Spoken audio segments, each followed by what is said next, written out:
Bonjour tout le monde, j'espère que vous allez bien. Josiane Etu, créatrice de la page Family Up et coach familial totalement passionnée. Aujourd'hui, je vous fais une petite vidéo en lien avec la dernière que j'ai publiée sur les punitions vis-à-vis les conséquences. J'avais envie de faire certaines précisions parce que j'ai eu énormément de réactions sur cette vidéo-là et je voulais vous mentionner que souvent, une punition est insuffisante pour modifier un comportement. Et on doit se demander, nous, en tant qu'adultes, est-ce qu'une punition modifierait un de nos défauts? Bien, la réponse est souvent non.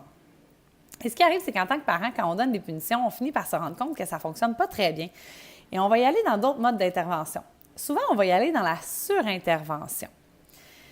La surintervention, ça crée un climat assez négatif. Et ça fait que les enfants se braquent beaucoup. Donc, j'avais vraiment envie de vous en parler aujourd'hui.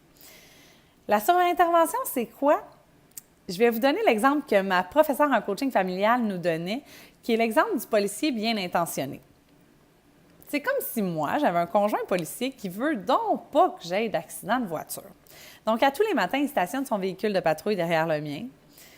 Il a mis un radioémetteur dans ma voiture et là, à tous les matins, il communique avec moi et il observe chacun de mes faits et gestes. J'embarque dans mon véhicule, il me dit « D'accord, ma chérie, là. Bon, oublie pas de boucler ta ceinture, là. Tu es embarqué dans ta voiture, oublie pas de boucler ta ceinture. C'est bien. OK, tu peux te mettre en marche arrière. Parfait. Vas-y doucement, là. Tu vois pas très bien en arrière de toi. Hey, je pense à ça. Tu n'as pas fait le tour de ton véhicule avant d'embarquer. Il aurait pu avoir un vélo, là, ou quelque chose en arrière. Pourtant, tu l'as appris dans tes cours de conduite. La prochaine fois, là, oublie pas de le faire, là. OK, vas-y, recule, là. Recule. C'est beau. Doucement. OK, tu peux te mettre en marche avant. Avance tranquillement. Tu le sais, c'est une zone scolaire à côté de la maison. Avance doucement, là. Pas trop vite. OK, bien là, un petit peu plus vite quand même, là. Là, fais attention, là. Il y a un stop pas loin, là. Il y a un stop.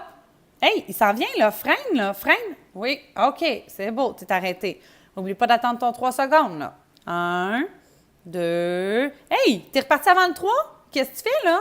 Tu t'arranges pour que je te donne un ticket, là. J'aurais pas le choix de t'arrêter si tu continues comme ça, là. C'est pour ta sécurité, là, que moi, je fais ça, mon amour, là. Je suis sûre que ça vous a fait grincer des dents un petit peu, hein? Mais surtout, ça vous a peut-être rappelé quelque chose, parce qu'on intervient comme ça avec nos enfants souvent. Et c'est ça, la surintervention. Et malheureusement, c'est pas ça qui va les amener à modifier un comportement non plus. C'est pas la meilleure des façons d'intervenir avec eux. Parce que nous, en tant qu'adultes, qu'est-ce que ça nous fait? Bien, moi, personnellement, là, si j'avais un policier comme ça en arrière de moi, j'aurais le goût d'essayer de le déjouer. J'aurais peut-être même envie d'arrêter de conduire tout simplement. Regarde, c'est beau, je vais arrêter, tu sais. J'aurais envie de me mettre en mode provocation. Bon, tu veux pas que je roule vite? C'est beau, je vais rouler à 10 km/h. Ça me rendrait peut-être même un peu agressive à l'intérieur, hein? Bien, c'est la même chose pour nos enfants. Et je veux juste vous dire que souvent, quand il y a beaucoup d'opposition, si on se met, de la part de nos enfants, évidemment, si on se met à observer, il y a beaucoup de surintervention des parents aussi. Donc, je vais vous partager dans les prochaines vidéos des trucs pour éviter la surintervention, pour faire des interventions qui sont plus efficaces, puis qui n'amènent pas nos enfants à se braquer contre nous, mais plutôt à collaborer, à réfléchir, à apprendre, à faire des meilleurs choix, puis à modifier leur comportement. J'espère que vous avez aimé cette vidéo-là. Si c'est le cas, commentez, likez, partagez. Ça me fait toujours un grand plaisir de vous lire. Et surtout, n'oubliez pas de partager la page Family Up pour que je puisse atteindre le plus grand nombre de familles possible. Merci d'avoir été là. Bonne journée.